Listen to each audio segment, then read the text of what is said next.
Hey guys, something a little bit different today. We're going to be trying an analysis of RWBY, except we're going to do it as we watch the show. Now, I have no idea if this is going to work. I have no idea if it's going to be good, but we're going to try it. And, I don't know. I think it could be fun. A couple notes. One, there will likely be some mistakes because my memory isn't perfect, and even though I have watched all of the first three volumes, my memory of them is not 100%. A couple other things. First, yes, I am very well aware that RWBY is a quote fun action adventure show with crazy wacky characters, but that doesn't excuse it for bad writing. Sorry. There are plenty of good kids and family programs that have good writing. This is off to a great start. Anyway, here we go. We're just gonna start watching the show with chapter 1, Ruby Rose. Prepare for the best voice acting in the show. Legends. Stories scattered through time. Mankind has grown quite fond of recounting the exploits of heroes and villains, forgetting so easily that we are remnants, byproducts of a forgotten past. Man, born from dust, was strong, wise, and resourceful.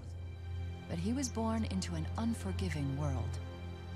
An inevitable darkness, creatures of destruction, the creatures of Grimm, set their sights on man and all of his creations.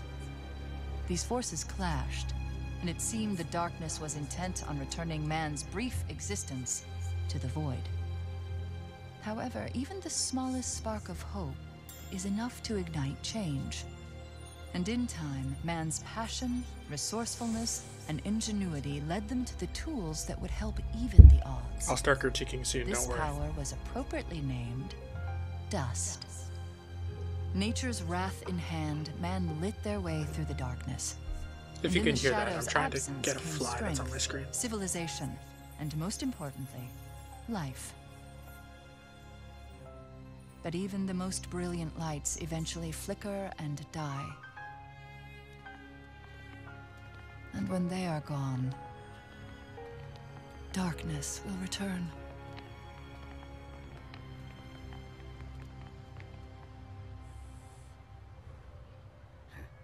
So you may prepare your guardians. Build your monuments to a so-called free world. But take heed. There will be no victory in strength. But perhaps victory is in the simpler things that you've long forgotten. Things that require a smaller, more honest soul. Alright, so a couple things in those first 2 minutes. One, it's obviously not uncommon. I'm going to be going back and just going through everything. So it's obviously not uncommon for a show to start off with a prologue detailing its world and, stuff like that. However, a couple issues already is that when they mention Man, born from dust, was strong, wise, and resourceful. But he was born into an unforgiving world. We don't see that unforgiving world in any of the rest of the show, unless they count the dangers from other men. So, yeah, a bit misleading. Also, when they mention that they are all remnants, that's... At first, I thought that was something to the themes of the show, like heavy themes of, legacy and stuff along those lines. When in reality, there's very, very little of that in any of what I've seen. And from what I've heard about the later seasons, it doesn't carry over there either. So, a couple issues already. However, the prologue is still fairly effective, if not. I'm kind of torn on the art style right here. You see stuff like this, and then the light cutting through the darkness, literally cutting through. I don't know if you can see my mouse, but cutting through. You can't see my mouse. The darkness, like a straight line. The dust is a bit misleading because it's a crystal, but I'm sure they didn't want to call it like crystal magic.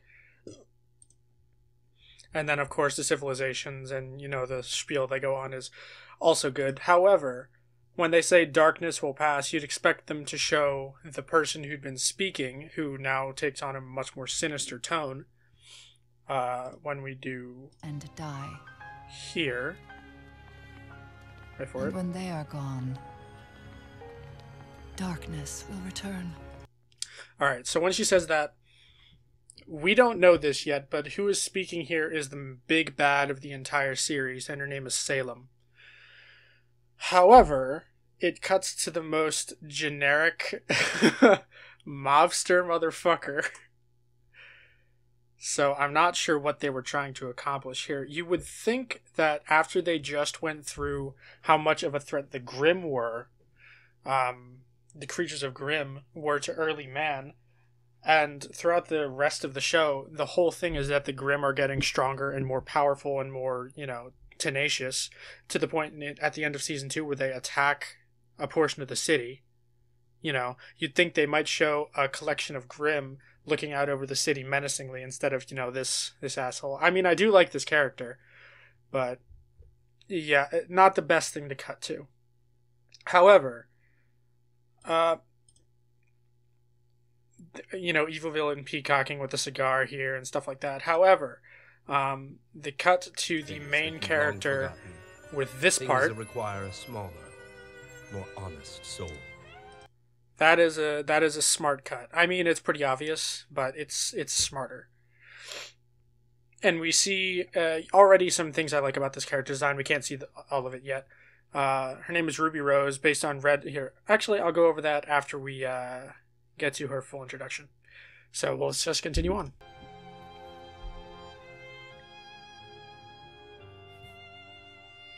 Why are their sunglasses red? Why are they wearing sunglasses at night? It's the little things, and you're going to hear me complain about the little things a lot. So get prepared.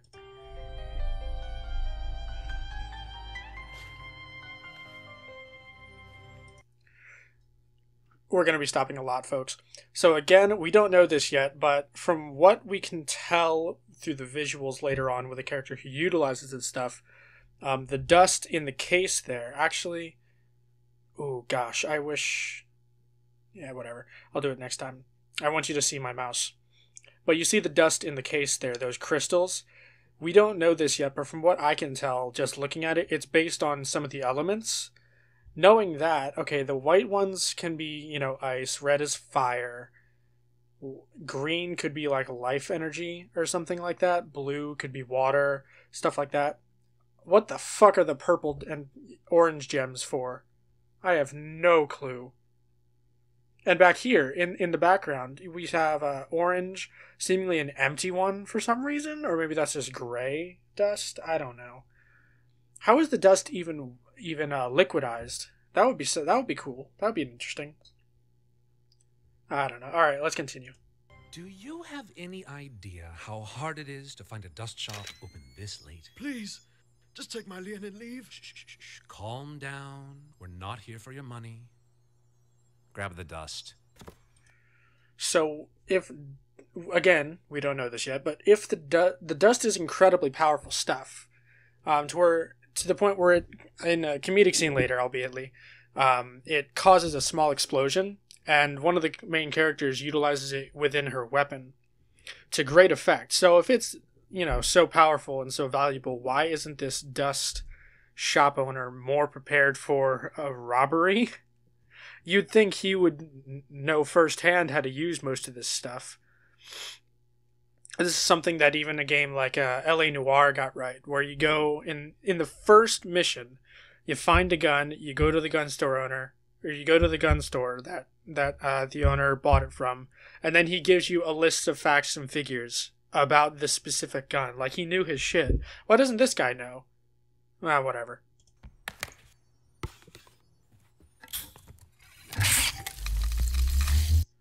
So is he so obviously these are canisters where you plug them in and you get like a store of dust. I'm assuming these are like mass market, like water bottles are. But the question is, the sound it's making, it sounds like it's being put in there as like an aerosol. So is it air, or is it like a vapor kind of dust, or is it a liquid? It looked like a liquid in the canisters. Crystals. Burn uncut. So we have burn uncut, so that's fire. We saw a yellow thing over there. All right, kid. Put your hands where I can see them. Hey, I said hands in the air. You got a death wish or something? Huh? We will never see these headphones again. Yes? It'd actually be kind of cute if she just wore them around her neck like that. I mean, I'd space it out a bit better so that the earmuffs aren't, like, on her neck. But if it was, like, hanging around, that'd be really cute. Said, put your hands in the air, now. Are you robbing me? Yes. Oh. Hey.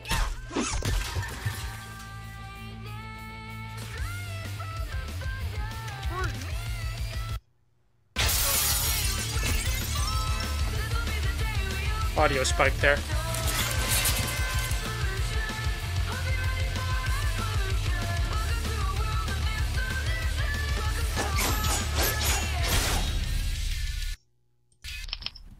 Sorry. Okay, so a couple things I really like about this design. Ruby Rose right here, she is based on Red Riding Hood, which, okay, not the biggest fan. But we see a lot of really cool things. Number one, the skirt is very impractical, but she's wearing stockings, and we can assume that she has, something akin to, like, at least, like, short shorts, so, things don't get exposed. And it's displayed visually because they just go right up. We don't see any skin on her legs. Again, we're never going to see those headphones again. I don't even think they're connected to anything, so they must be, like, wireless, and they might have, like, I don't know, and I don't care. The weapon is stupid. Very, very over-designed. Like, you have, what's this sphere for? What's at the end of the blade right here that's, like, half in the ground? Why is this pointy at the end? What's the purpose? Why does it have the extra hook on the other end? Very impractical, very stupid. Ruby herself, how the hair comes down to one side, that's very cute. How she wears her little cape, although the cape itself isn't practical. If you've seen the Incredibles, you know this. It adds a lot of depth to her design, I believe. And then if you heard that was me bumping my mic.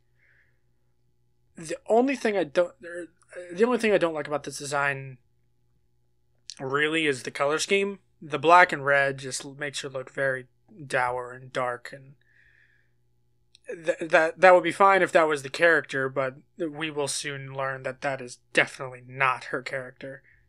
So it's a mixed bag of a design, but overall I think it's pretty good. Continuing. Okay. Get her.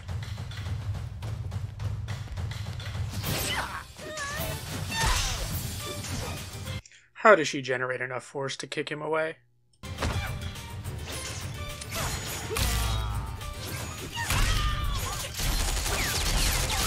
Hold up. Okay, so right here, she kicks him away. And then she, like, does a whole bunch of flips. Wait, she lands and then does a whole bunch of flips. Okay, so she... What the fuck happened? Okay. So she hits him right here in this frame. Lots of blood, by the way. That's something you don't see very often in the show. Or maybe that's, like, her dust. I don't know. So, right before this, we heard a gunshot, also hair physics. And legs. Right before this, we hear a gunshot. So she uses the force of the gunshot to generate enough force to knock him away. We don't know. Again, we don't know if this is blood. I'm leaning towards yes, it is blood because of the clear splotches there. But sometimes we see her with like petals and other miscellaneous red particles. So I don't know. So she uses the gunshot to propel the scythe into the guy, right? And then, like, he flies up, even though she hit him sideways. And then she spins around more, and then crushes him. Except we don't see, remember... Oh, okay. So, it looks like she crushed his crotch with the hooks. Not a great way to go. And here we see these are obviously now petals, so I was wrong earlier. It likely was not blood. Right. Oh god, what the fuck is this choreography?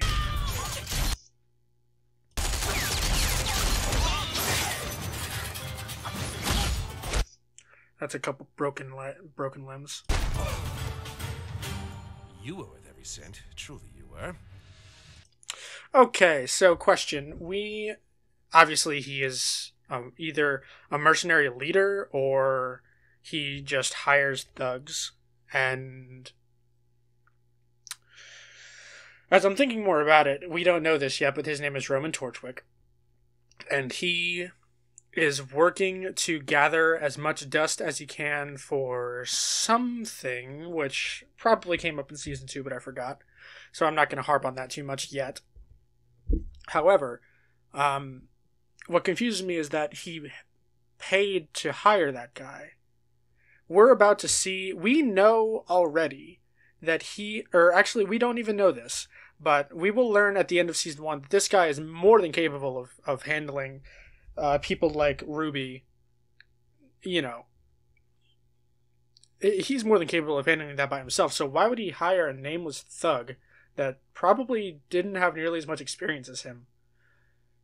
I don't know. Also, cigar embedding itself into his lips, so cool. Well, Red, I think we can all say it's been an eventful evening.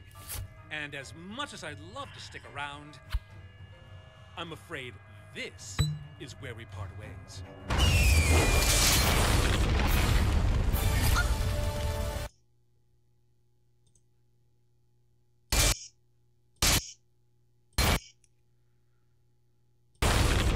Okay, that was interesting. Not exactly practical.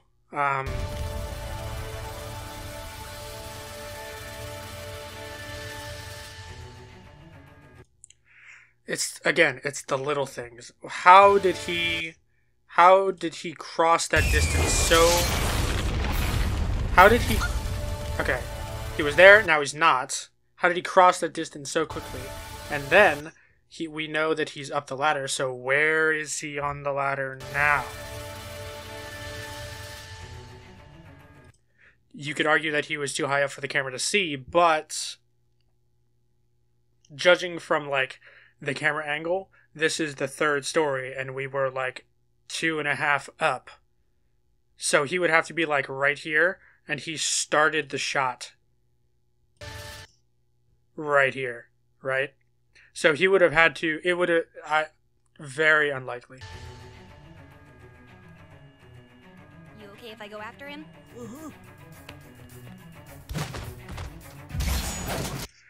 The old man's lips didn't even move. Okay, so how... I'm not going to get caught up on this too much because it's going to be a problem throughout the show. But how much force does the sniper scythe generate with each shot? Because if it's enough to lift her physically from a resting position all the way up to the top of that building, good lord, her arms would snap in two with every single shot. Alright, continuing. Persistent.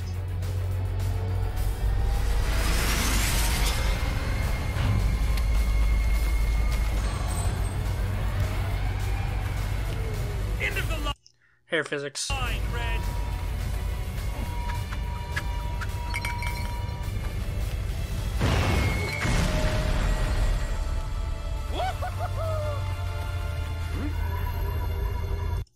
So why did Ruby just stand there? You'd think since she was in a dust shop, she would know what the dust did. And we know, and we will learn very, very shortly, that she is no stranger to combat. You'd think she would know to run the fuck away, or at least, like, kick it back over to him. And then she's here. So I'm going to go more into this scene a bit later.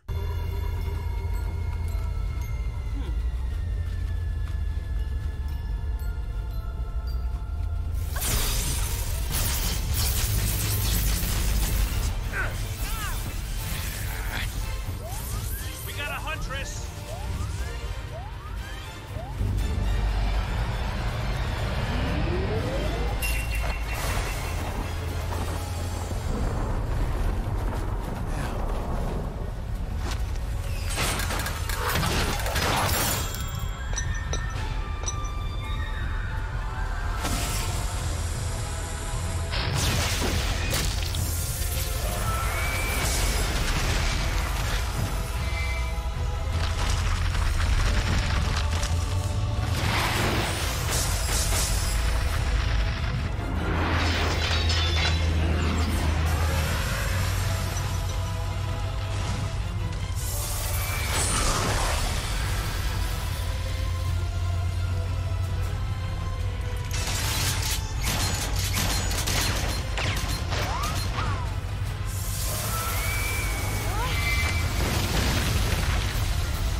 Alright, so a couple things about that fight scene.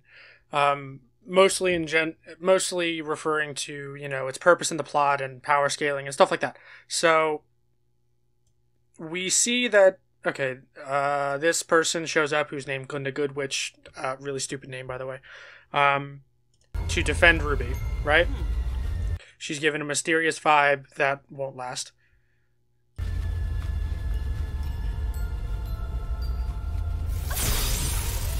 Okay, so she does this attack, right? It does nothing to the plane except make it rock. I'm willing to attribute a lot of the negativity, my negativity toward that shot is just because of this was a new production team at the time, and they probably didn't want to stretch it too far, adding dents to an existing model. Because if the rest of Season 1's episodes and their lengths specifically are any indication, they were strapped as it is. So it's understandable, but then just don't include the shot. See, it just makes it rock. Okay, so we see this person. She is apparently flying the plane.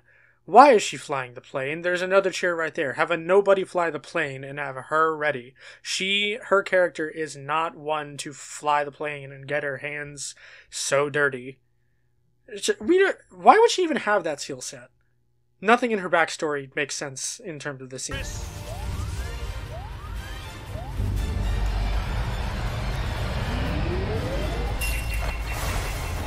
Okay, so more problems. The general purpose of this scene in a well-written show would be to provide a soft cap for the main character to achieve. She goes up against an opponent. So Ruby goes up against Ruby goes up against an opponent that she is well outclassed by. She is in a timely manner rescued or spared from the fight by someone with much more experience and much more raw power than her. So then, to the audience, we see, okay, this is what Ruby could eventually become throughout the show.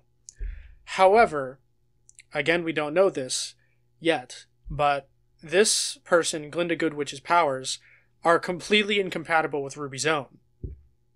Not only that, but it gets us into our head, since she's using a magic wand, that Ruby will have to wave her scythe around as like a wand to make some of this shit happen, and no, that doesn't happen.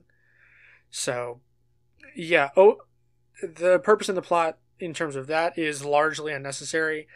The meta purpose is so that we can get introduced to Glinda Goodwitch early, even though she's not that important of a character. In fact, it would have been more fitting if they had planned this out better.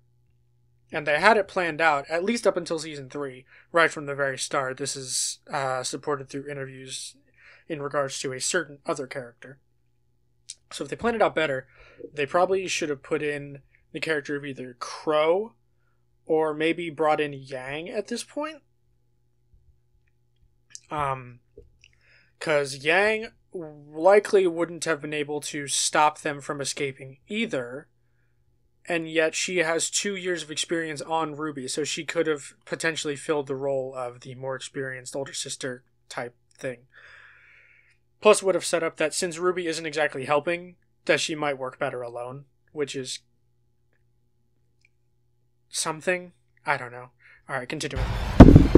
Ah, Mike, stop bumping. Sorry, I need to adjust it back.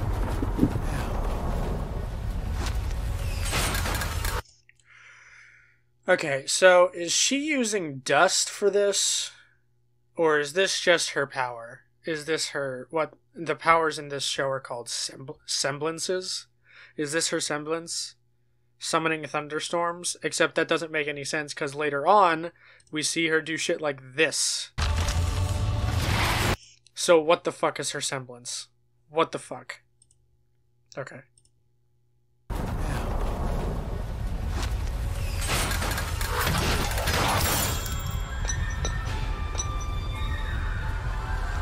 High heels aren't good for a fight, Miss Cinder. What is she wearing? Why would she be wearing that? What the fuck? God, I hate stupid designs. Alright, so this is a bit over our heads, but... we see orange glows. Unfortunately, we don't see really her face at this point. We don't see it for any of season 1, I don't believe. Well, we might see it near the end of season 1, but I don't think we see it in full view until season 2. So why did they bother with the orange glowy things on her face?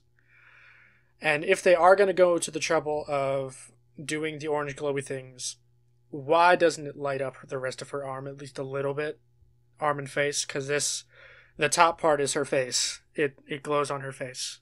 It does. Also, Cinder's powers are actually internally consistent for now, so I have no problem with this.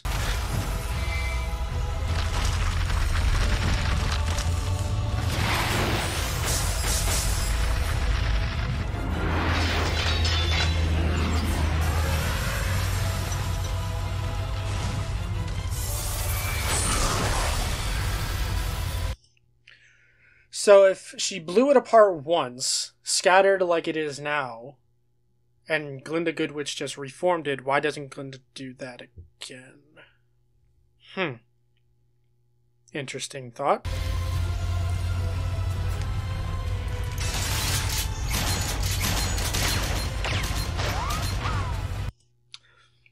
That doesn't make sense. Yeah, that just doesn't make sense.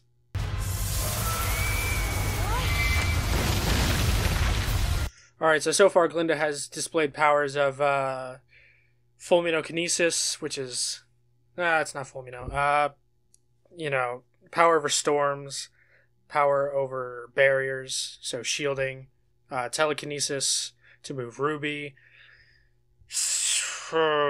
What the fuck is her power?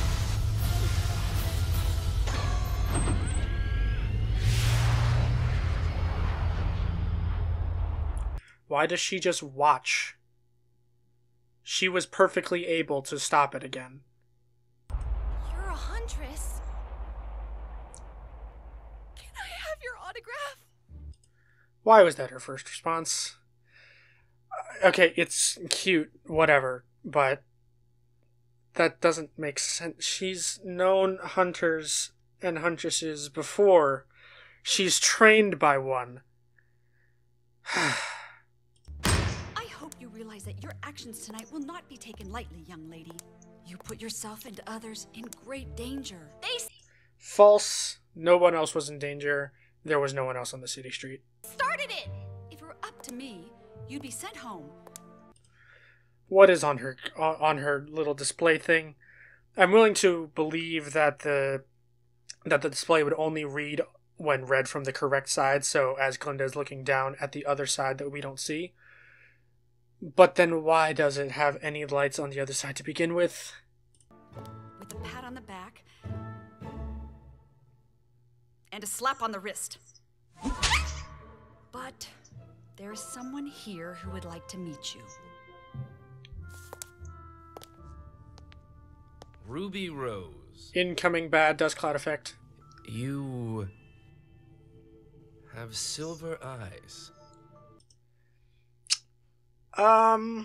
That's a pivotal line. They don't make it sound like that, but it is a very pivotal line to Ruby's overall power and why she is the main character. Unfortunately, if this was a bit better written, Ozpin might have mentioned that in Season 2 or Season 3 before it becomes immediately relevant as a Deus Ex Machina at the end of Season 3. A poorly foreshadowed ass pull is still an ass pull, and it's still very poorly foreshadowed. I'm sorry. Ruby Rose. You have silver eyes. One other thing. Why does this character is named Ozpin, not her, but the other character is named Ozpin. Why does he make reference to her silver eyes when one of his top maybe advisors, but retainers in Crow is her uncle? Wouldn't he have made mention of that, given how it's supremely powerful against the very creatures that they're fighting? Arrgh! So, where did you learn to do this? Confirmed, stuff like that I said about the display. Anyway. Signal Academy? They taught you to use one of the most dangerous weapons ever designed? And one of the most impractical. Well, one teacher in particular. I see.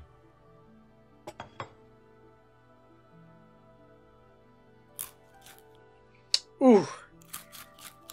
It's Why just did they... that I've only seen... Why did they include that if it was going to look so bad? Alright, sorry. Sorry, Ozpin, I didn't mean to interrupt you. Her cheeks even puff out. God, they were so close. All they needed was, like, not... Never Just mind. that I've only seen one other scythe wielder of that skill before. A dusty old crow. That's my uncle. So... This dialogue is a bit confusing. Because it claims that it essentially claims that Ruby is of equal caliber to Crow, which we will find out even at the beginning of Season 3 that is completely untrue. So yeah, I might have wanted to rework that. Sorry, that's my Uncle Crow. He's a teacher at Signal. I was complete garbage before he took me under his wing, and now I'm all like. So I've noticed. And what?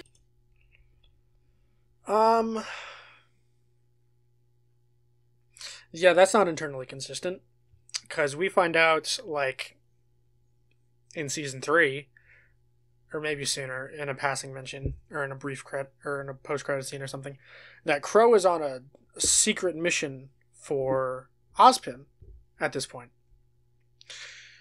We have no idea how long it took Ruby to learn those skills, but the mission is supposed to have taken a long time. So, I don't know about that. What is an adorable girl such as yourself doing at a school designed to train warriors? Well, I Sexist much? want to be a huntress. You want to slay monsters? Yeah. I only have 2 more years of training left at Signal, and then I'm going to apply to Beacon. See, my sister's starting there this year, and she's trying to become a huntress, and I'm trying to become a huntress because I want to help people. And my parents always taught us to help others, so I thought, I might as well make a career out of it. I mean, the police are alright, but husband and huntresses are just so much more romantic and exciting and cool, just, you know? Do you know who I am? You're Professor Ozpin. You're the headmaster at Beacon. Hello. Nice to meet you.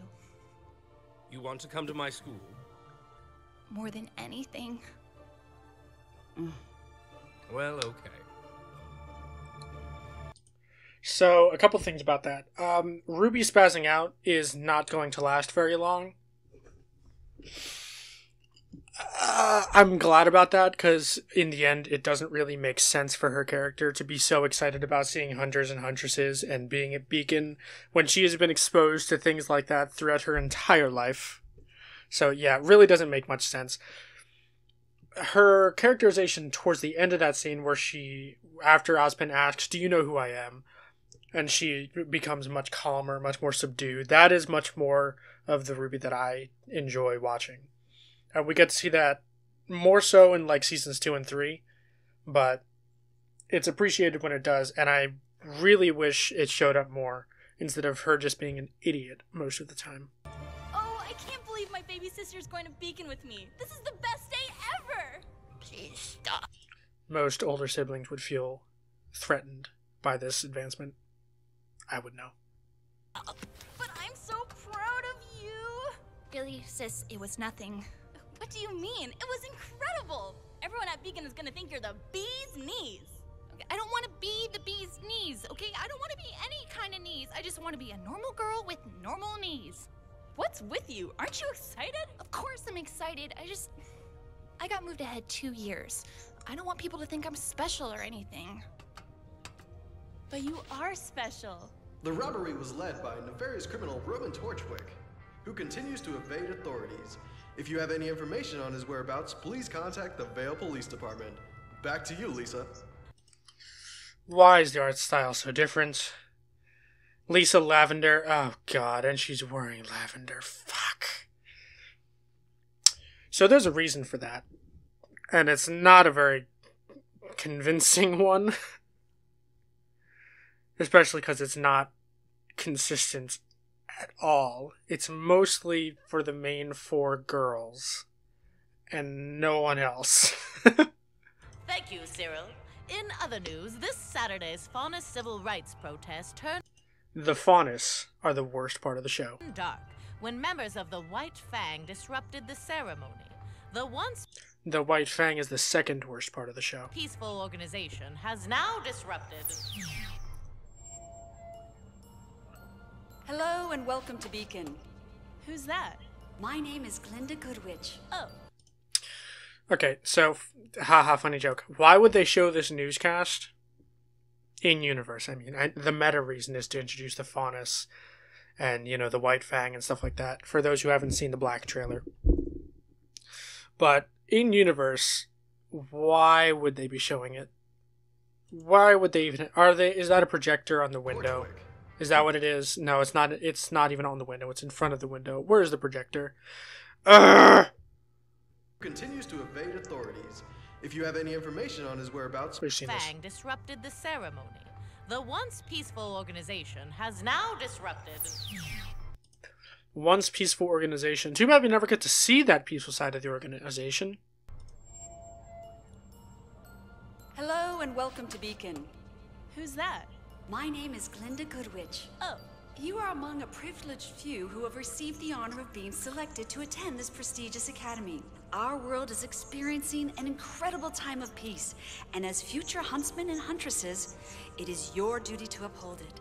You have demonstrated the courage needed for such a task, and now it is our turn to provide you with the knowledge and the training to protect our world. It turns out that the acceptance rate for Beacon is incredibly high when it comes to mediocre failures. Because that comprises about half the cast. Most of the supporting cast, anyway. That doesn't include, like, the main 12.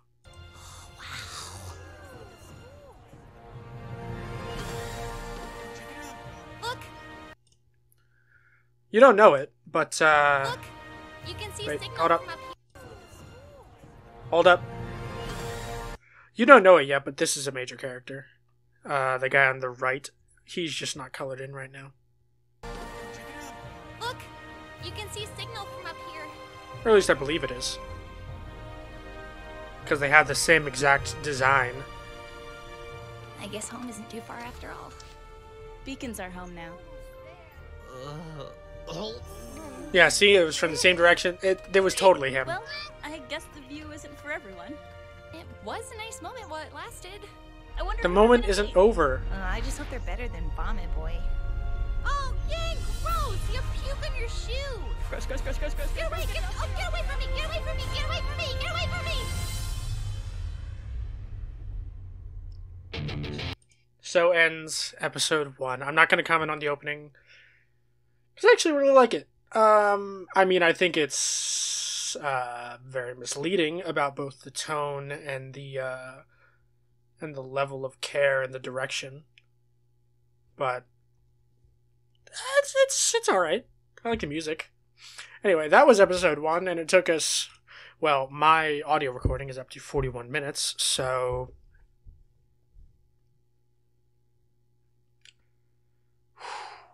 should we go on to episode 2?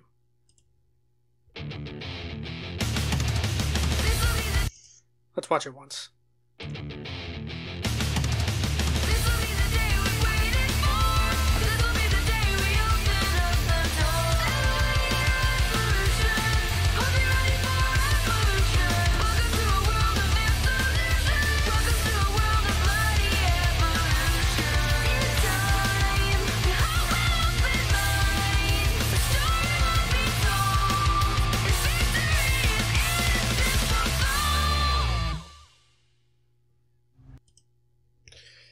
Unfortunately, all of the openings lack cohesion. They're just basically character reels with some slick direction and pretty good style. Very lacks cohesion in terms of an opening for an anime-like show.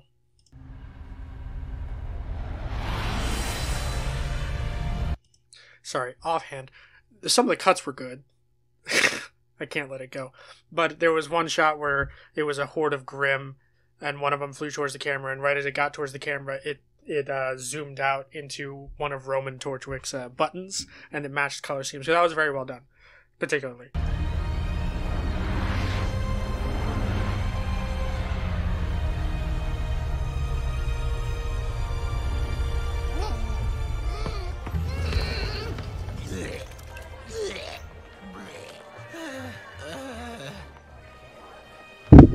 Ah! Sorry. So that character's name is Jean Arc. This character's name is Jean Arc. Unfortunately, this isn't consistent. He is not airsick for the rest of the show.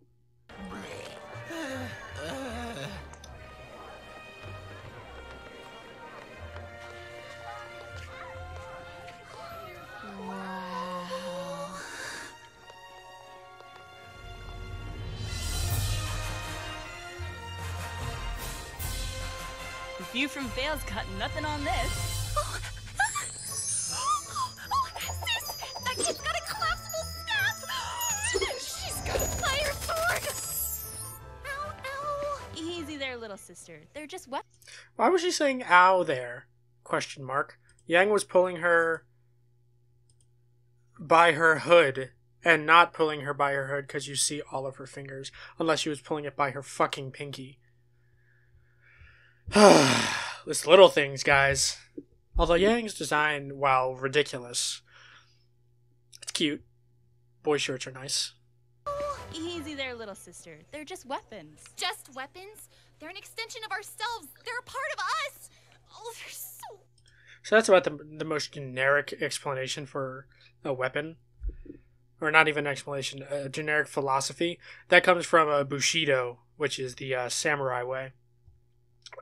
With my preliminary research, and I got into it for a while, but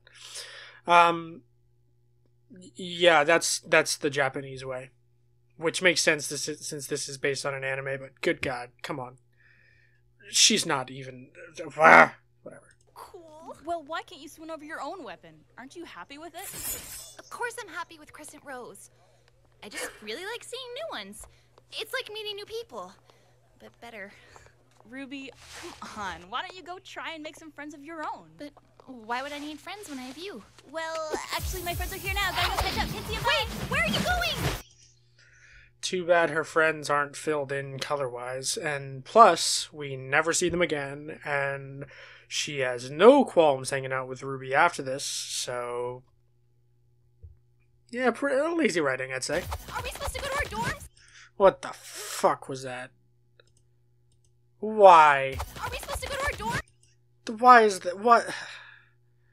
Moving on. Where are our dorms? Do we have dorms? I don't know what I'm No, Ruby. You have to fly in and out every day. doing.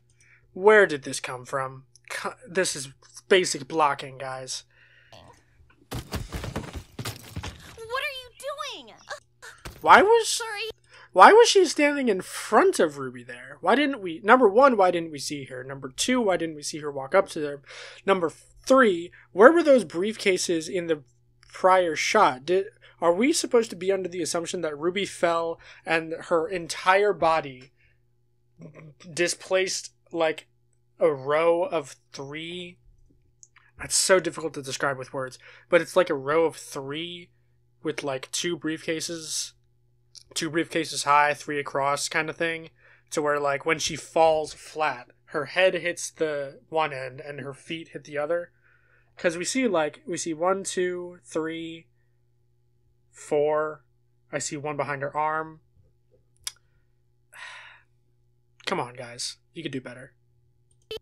Also, not to point out an awkward thing, but the animators didn't even animate her crotch, which is fine. This is a kid's show, but at least like show boy shorts or something to where it's not left to the imagination. Come on.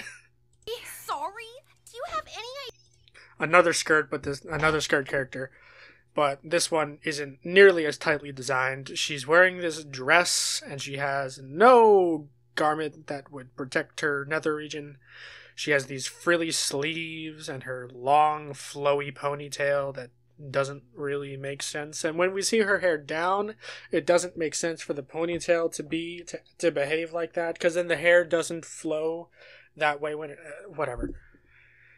Also, what's with the red highlights? Is that to draw a design link back to RWBY? Why? It looks so bad. Idea of the damage you could have caused? Give me that. This is dust, mined and purified from the Schnee Quarry. What are you, brain dead? Dust, fire, water, lightning, energy. Okay, so we saw right there, the little things, guys. Number one, red highlights still suck, and also some black highlights, which that actually makes more sense, because she puts on because the whole thing is that she puts on like a persona of like purity and prim and proper, and she has she doesn't technically hide it, but she has a very bitchy side, which is kind of the dark aspect. So that's relatively smart highlighting. What the fuck is with the necklace? Why is the red highlights? What is her hairpiece? But anyway, on to my main thing. We see right here we have some dust, and it's in a container with a cork on it, and she's shaking it, and it's acting as if it's like dispersed through the air like an aerosol, right? And we see later that it's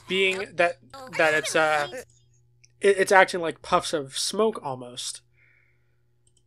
But in the bottle, it's a liquid. What the fuck? And it's corked off. How is it even escaping? You'd think it would have all like just dispersed out by now. Water, lightning, energy. So hold up. Listen to her dialogue. Energy. Are you brain dead? Dust, fire, water, lightning, energy. We don't know if the energy part is separate, but we now have confirmation that we have fire, lightning, and water as elemental dust. That'll be important. No mention is made of ice, which is what she uses, or not RWBY, but this character, Weiss Schnee, uses. But, you know, whatever. That could be a subset of water. Are you even listening to me? Is any of this sinking in? What do you have to say for yourself? So does Weiss just not notice the dust that is sprinkling into Ruby's face and making her sneeze? Come on. Small explosion, like I said. So here we saw some ice, we saw some lightning. So are we to be under the assumption that that one bottle contained all three of those elements, or what? That's a strong fucking glass bottle.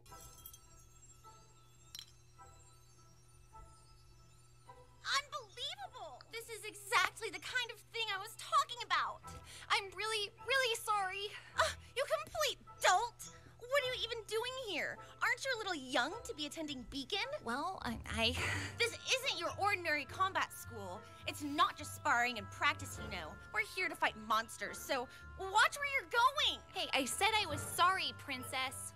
It's Eris, actually. Weiss really has no basis for her anger here, just logically. RWBY could have pointed that out. Because she fell backwards, and it was an accident, and no harm was caused. Weiss picked up the thing, and then shook it in Ruby's face, dispersing the aerosol to make her sneeze. Either that was done unintentionally, in which case Weiss is an idiot, or it was done intentionally, and Weiss has further, or even less grounds to be mad. So either way, I'm on Ruby's side here. And we're supposed to be, but I'm on her side for the wrong reasons. Weiss Shani, heirs to the Shani Dust Company, one of the largest producers of energy propellant in the world. Finally, some recognition. This same company, infamous for its controversial labor forces and questionable business partners. What? How dare! The nerve of...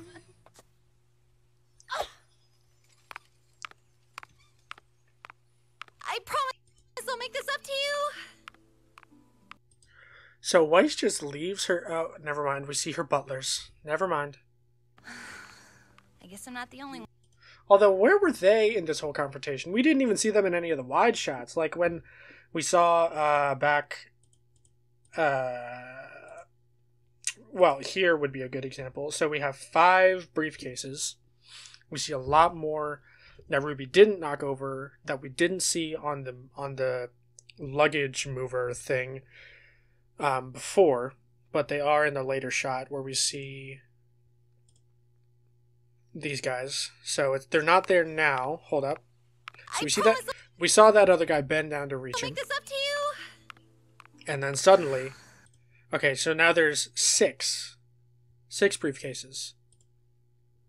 How'd that happen? Anyway. Yeah, we didn't... Okay, I don't care anymore.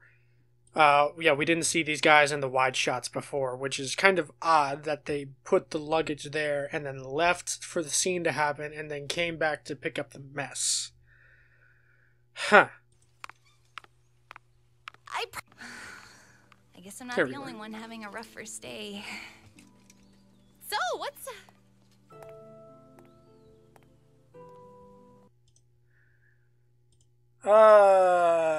That was a poor introduction to this character. So we saw her reading a book as she picked up the dust, right? So it makes us think that she is a reader, which that persists throughout like some of season 1, but none of the rest of the stuff, really. We see it sometimes in background shots, but it doesn't add anything to her character other than that she likes books, I guess.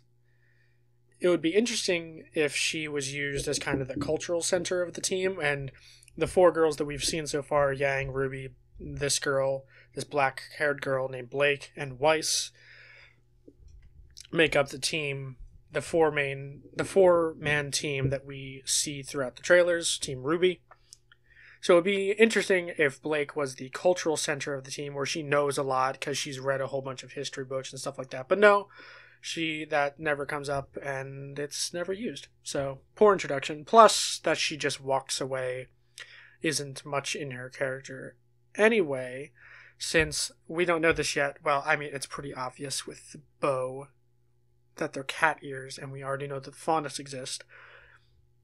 So she's a cat person. She was with the Wade Fang, which we know if we watch the Black trailer, but I'm not taking that into account. So for now, we don't know that she's in the White Fang. But later we find out, and we find out that she joins to become a huntress because she wants to do some good in this world. So wouldn't that include helping this obviously underage girl on her first day?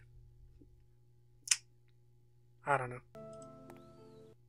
Also, what the fuck is with the purple?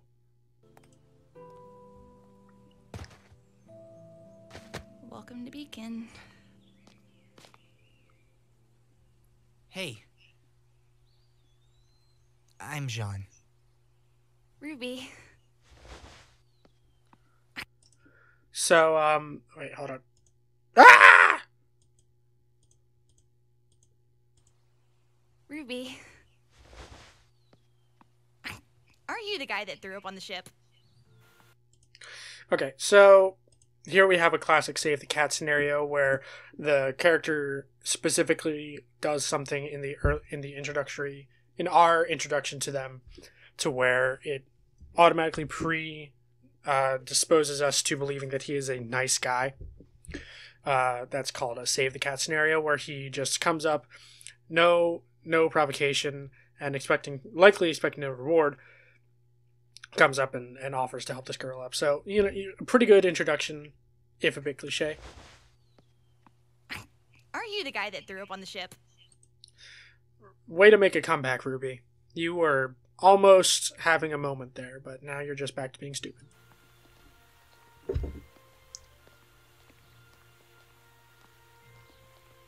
All I'm saying is that motion sickness is a much more common problem than people let on. Look.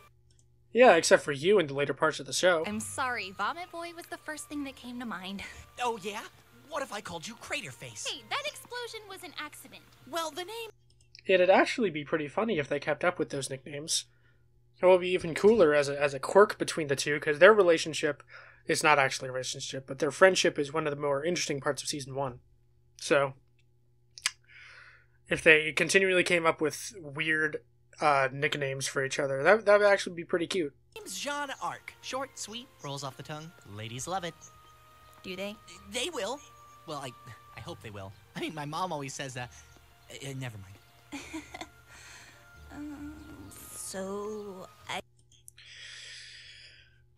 So Ruby having difficulty making friends, again, does not really persist, but a lot of that can be excused as she doesn't make any more friends after Season 1, which is kind of funny to think about, but her awkwardness here is very, very... It's subdued for most anime standards, but it's still pretty played up for this show in terms of her later display of it, or rather lack thereof. I got this thing. Whoa! Immediately going to a weapon fits with her character that was established earlier. Good job, show. Is that a scythe? No, it's not, Jean. It is a... It's a hammer. It's also a customizable, high-impact sniper rifle. Oh. Which would shatter her hands. What? It's also a gun. Oh. That's cool. So what do you got? Oh, I got this sword. Ooh. Yeah, I've got a shield, too. So what did they do? Whoa,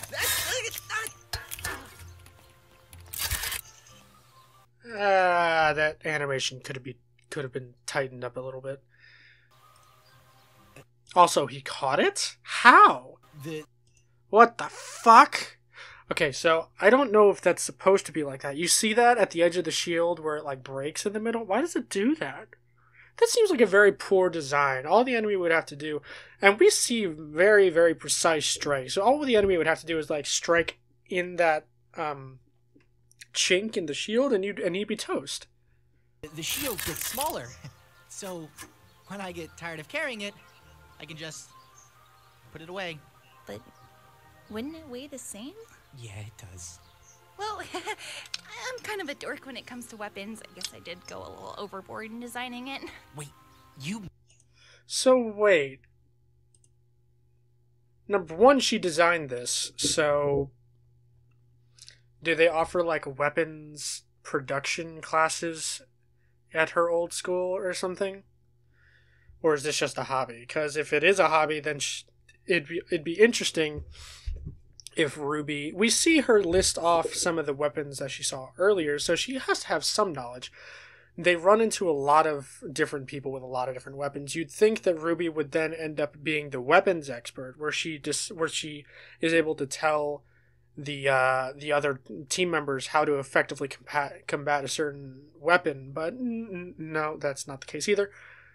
Also, why does it have a scope? She never uses the scope. And it's not even on the weapon. We saw it in episode 1. It's not even on the weapon when it's in just its pure gun mode, when it's like kind of retracted a little bit. It's not there. So why is it there? It's not... You made that? Of course. All students at Signal forge their own weapons. Didn't you make yours?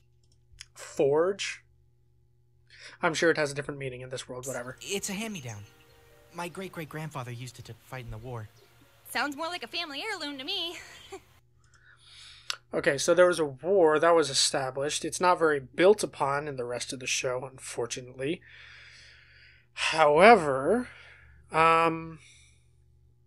interesting backstory. I mean, it's pretty generic again. Yeah, not much to say about it. Well, I like it. Not many people have an appreciation for the classics these days. Yeah, the classics.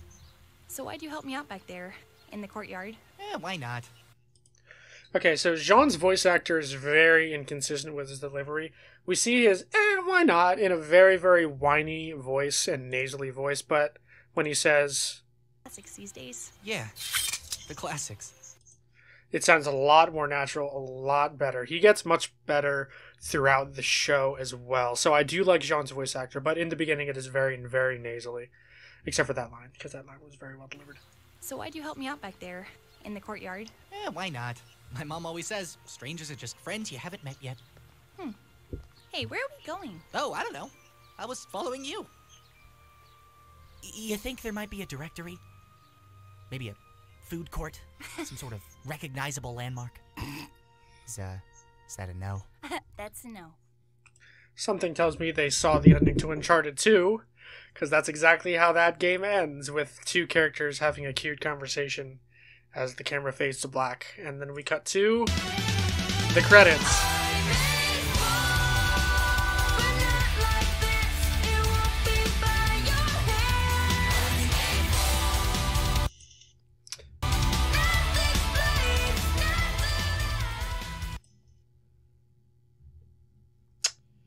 That song gets a lot of hype.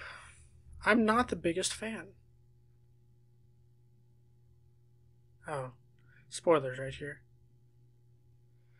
Ah, he noticed. Alright.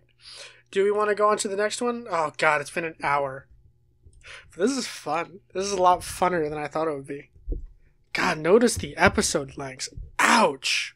I might, I don't know if I'm going to, do this yet.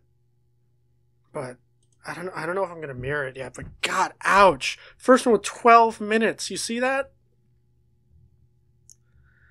Now it's 6, 6, 7 is better, but then it's 4, and then 7, and then 4, and then 13 for some reason, and then 5.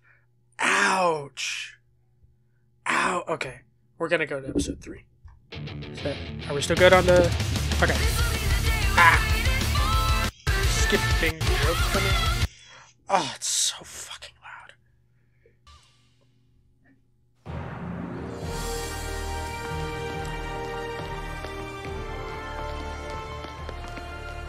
Ruby, over here! I saved you a spot! Oh, hey, I gotta go. I'll see you after the ceremony. Hey, wait! Ah, great. Where am I supposed to find another nice, quirky girl to talk to? Okay, so a couple problems. Why did Yang abandon her only to abandon her friends and then save her sister Spot? Maybe if they cut away to Yang in the middle of the conversation, or like right as Jean goes to help her up and then it cuts to their conversation. Instead of that, maybe they cut to Yang, who kind of realizes that she did kind of do a shitty thing in leaving Ruby, so she's like, I'm going to save her Spot. Because otherwise it just makes Yang look like a bitch.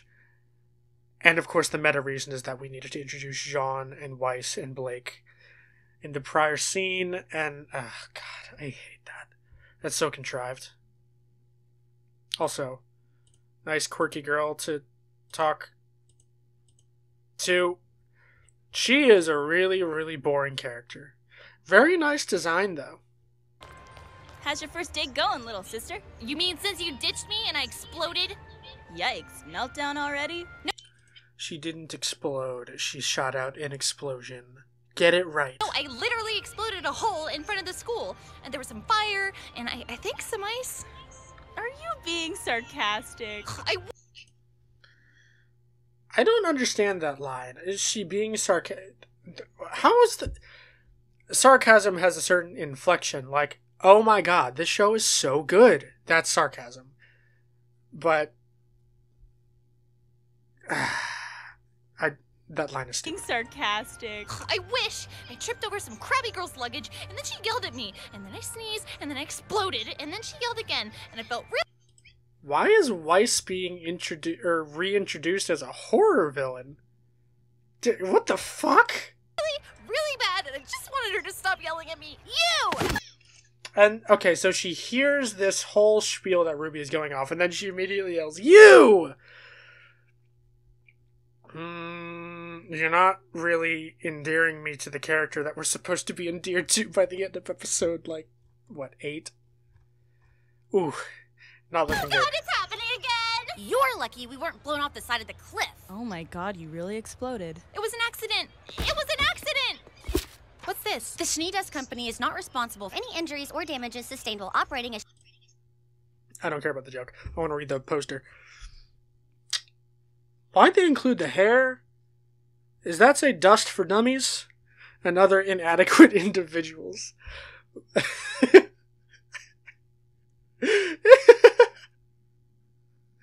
Okay, that was good.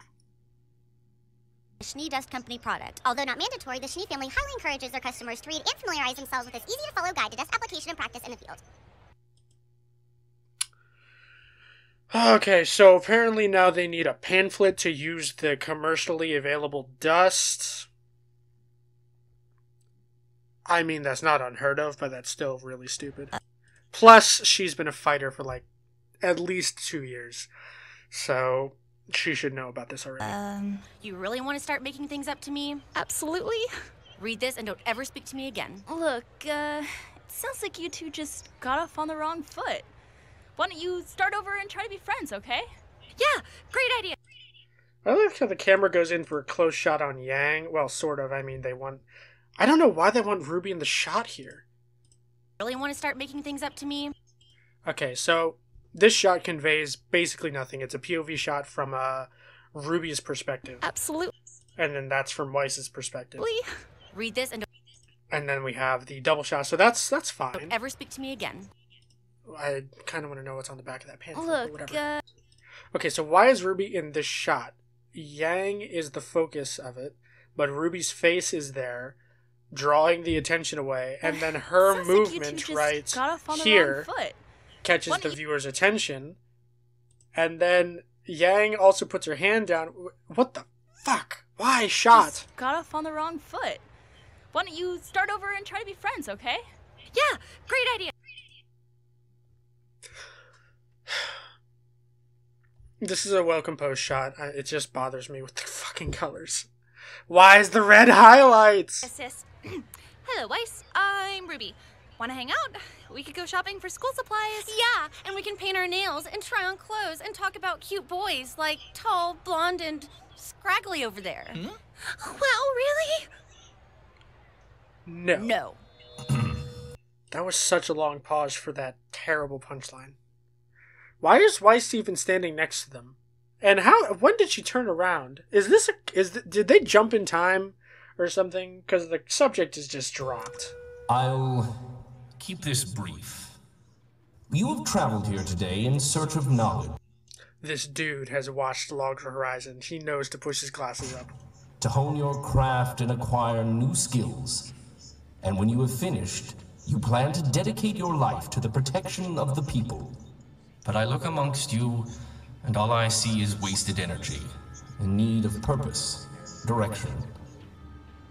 You assume knowledge will free you of this, but your time at this school will prove that knowledge can only carry you so far. It is up to you to take the first step.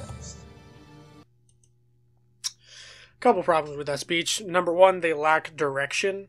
They came here for a very, very, very specific purpose that by definition displays an unusual initiative and direction for their lives. They do not need direction.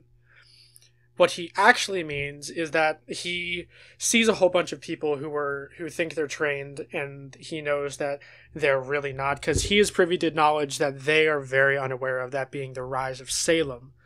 Because Ozpin's whole gambit is to use a very powerful individual who enrolls at this school to become one of essentially the 4 earthly guardians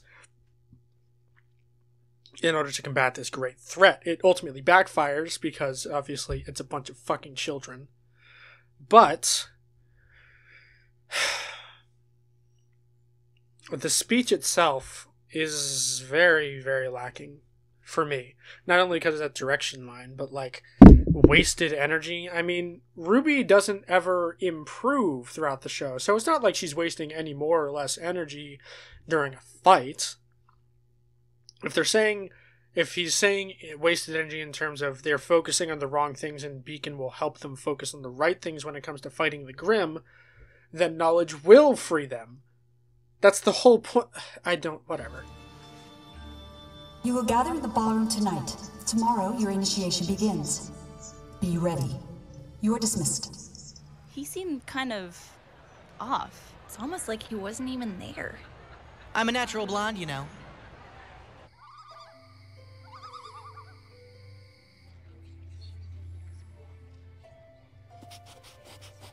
It's like a big slumber party. I don't think Dad would approve of all the boys, though. I know I do.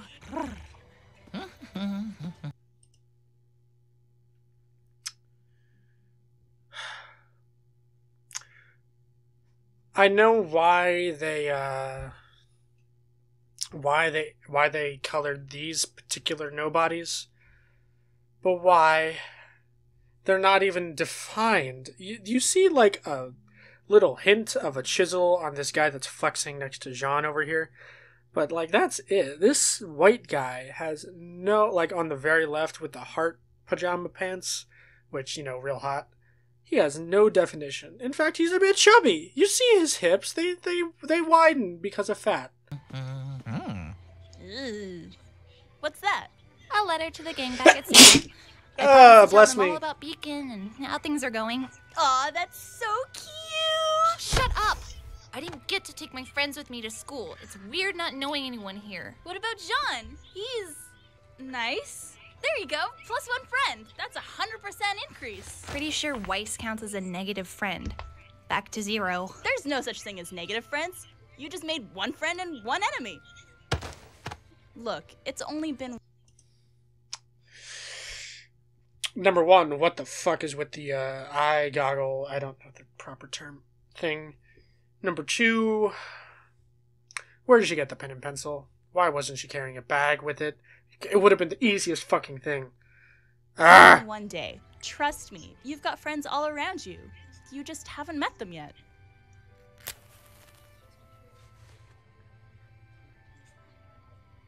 That girl. You know her? So, wait. Blake lit a candle in order to read, but RWBY was just fine writing in the dark? Is this supposed to be a dark? In the dark? If so, why are they looking at each other? They wouldn't be able to see each other. Not really. She saw what happened this morning, but left before I could say anything. Well, now's your chance. Well, wait! What are you doing? Hello! I believe you two may know each other. Aren't you that girl that exploded? Yeah. My name's RWBY. But you can just call me Crater.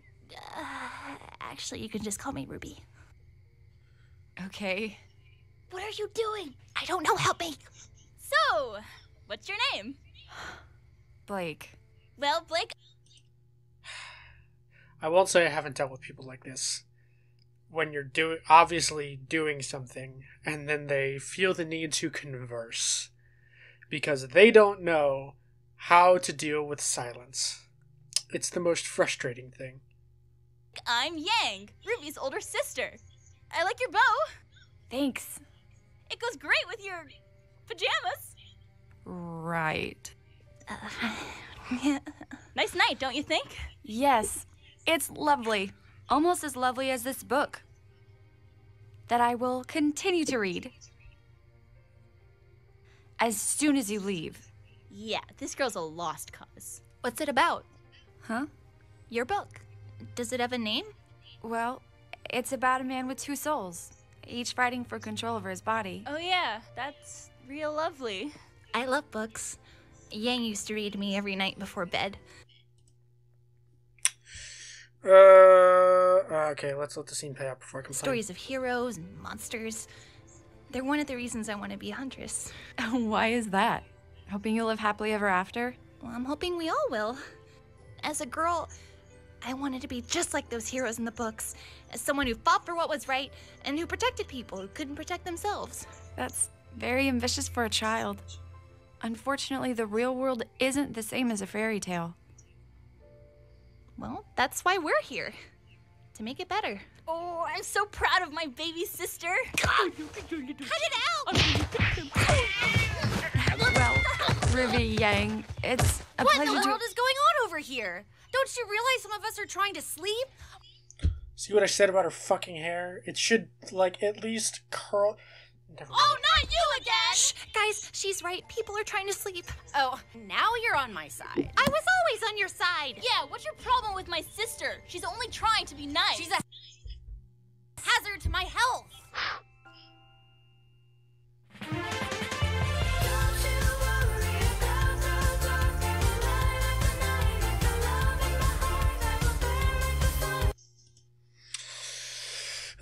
Okay, so going back through that scene a little bit. I mean, I've been here for an hour and 17 minutes.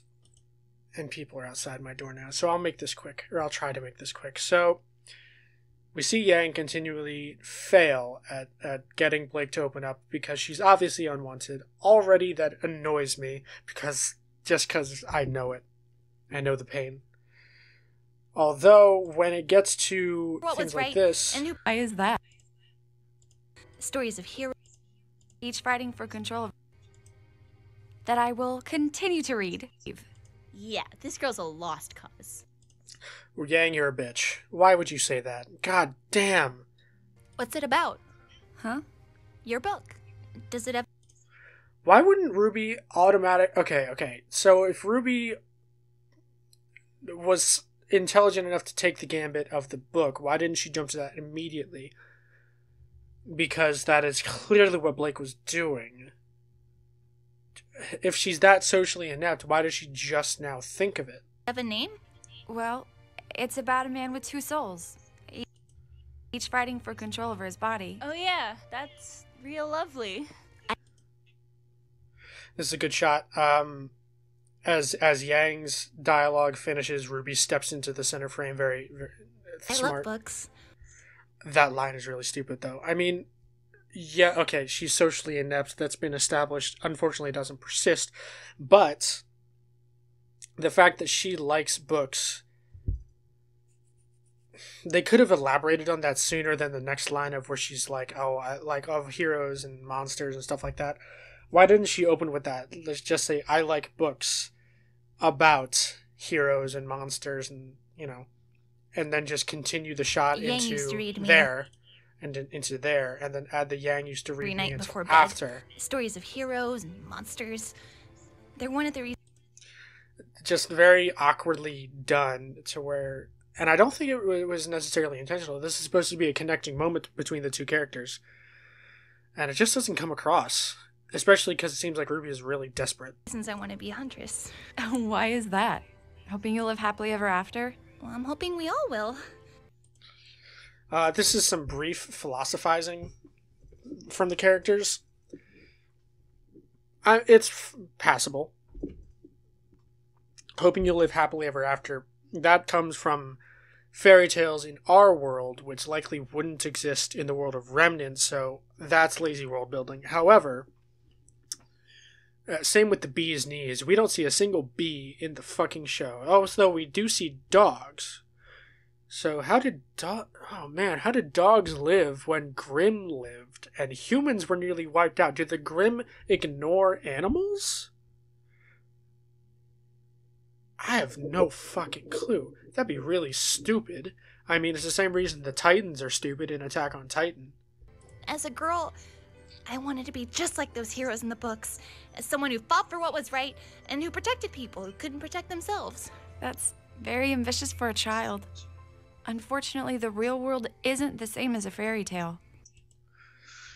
it is appropriate for the character of Blake to be making that statement because she has been privy to the supposed darkness of the world in the form of the White Fang and their continued militancy and stuff like that. So well done.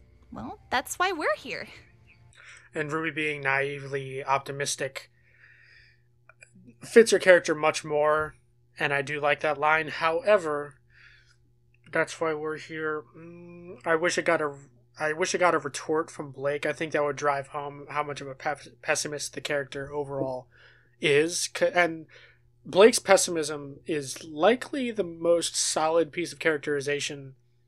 Her pessimism and her obsession are probably the most solid bits of characterization in the entire show.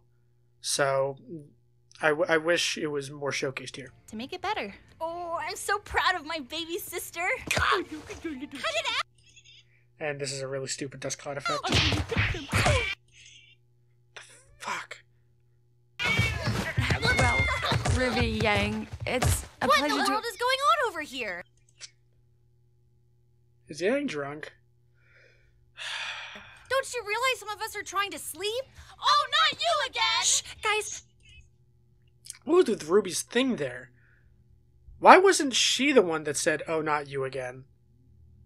She's right. People are trying to sleep. Oh, now you're on my side. I was always on your side. Yeah, what's your problem with my sister? She's only trying to be nice. She's a hazard to my health.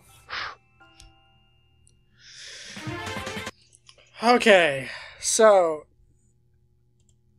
I have bitched and bitched and bitched and bitched. And what have we learned so far? Not much. These first 3 episodes as a whole really don't clue us into anything, really. So, generally when you have a high fantasy show like this, the first couple chapters are meant to introduce us to,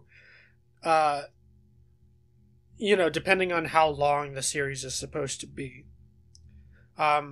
For something like a long-form shonen, like My Hero Academia is the first example that comes to mind. The introduction, I'd say, lasts the entire first season, or the first, I think it's 13 episodes. Because it's going to end up being hundreds and hundreds of episodes long. This is only 66. So far.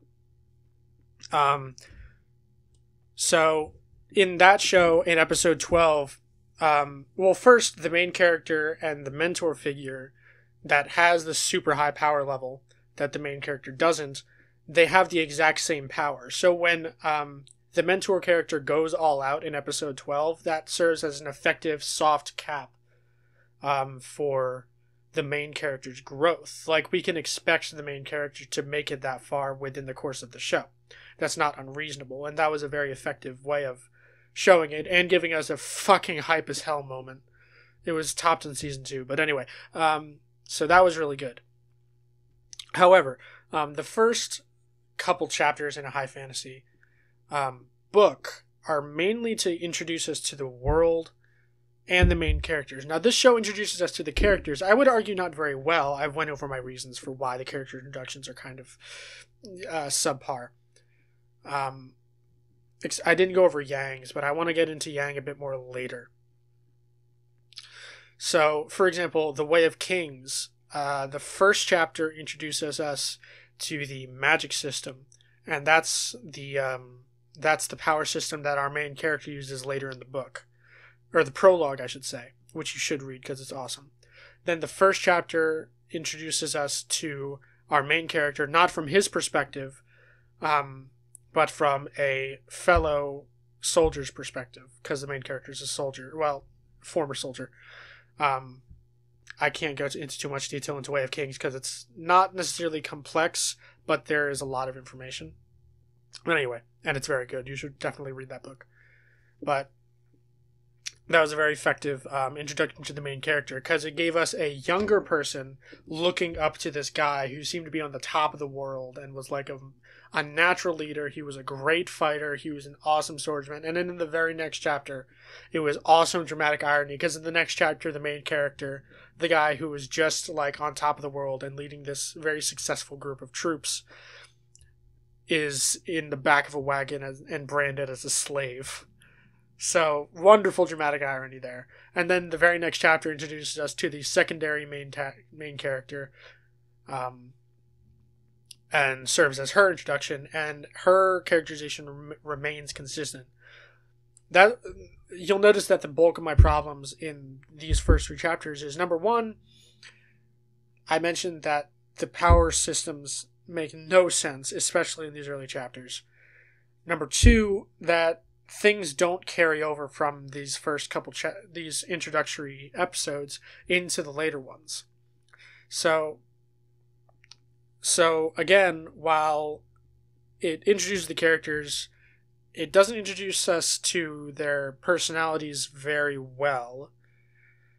Or it's difficult to explain. It gives us everyone's personalities in their most exaggerated form, and that doesn't prepare us for the tone that they take with each other later. Now, obviously, there's going to be some awkwardness because they are first meeting, which is understandable, but the level that they use is very overblown. Not a big fan of that. And while it does introduce us to the characters, it doesn't introduce us very well to the world. Because what you don't know is that it did this big elaborate prologue introducing the concept of dust, which is this world's magic system.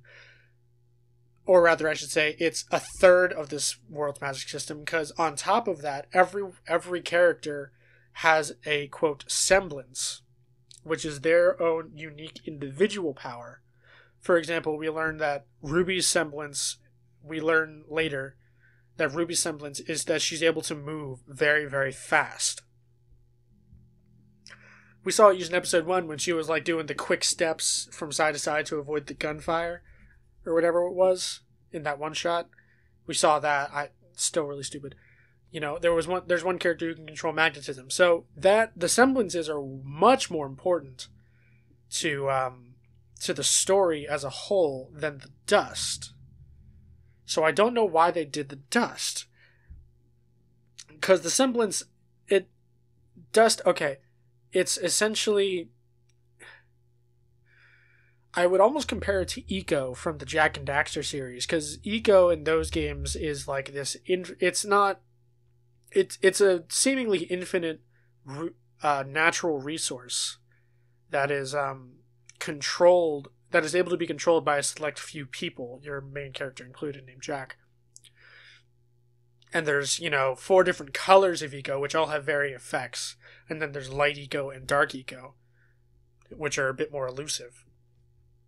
So I would always compare it to that, except dust is handled much worse in that it's barely present, number 1, and number 2, it doesn't make sense. We saw multiple times how it was a liquid, and then it was an aerosol, and then it was like a solid crystal. How do they fucking crystallize energy? I wouldn't be as mad if they showed us like a factory scene and gave us some techno jargon about like, oh, this is how we, liquidate and aerolate and solidify the raw energy of the world. And, stuff like that. If they did something like that, I wouldn't have nearly as much issue, but they don't. Ever. You gotta explain things like that. Yeah, so RWBY, not a very good show so far. Because for all my bitching, we're going to continue. We're going to see if it gets better. But until then, I am very tired. And my throat's getting a bit raw, so I might record the next one tomorrow. But this has the benefit of not having to be edited that much. I just have to pop it into my video editor with the audio and adjust the audio a little bit. And then we're good to go. So, happy about that. Oh God, I'm so tired. But we will continue in the next one. Thank you for watching. I know it's long. You do not need to tell me. Goodbye.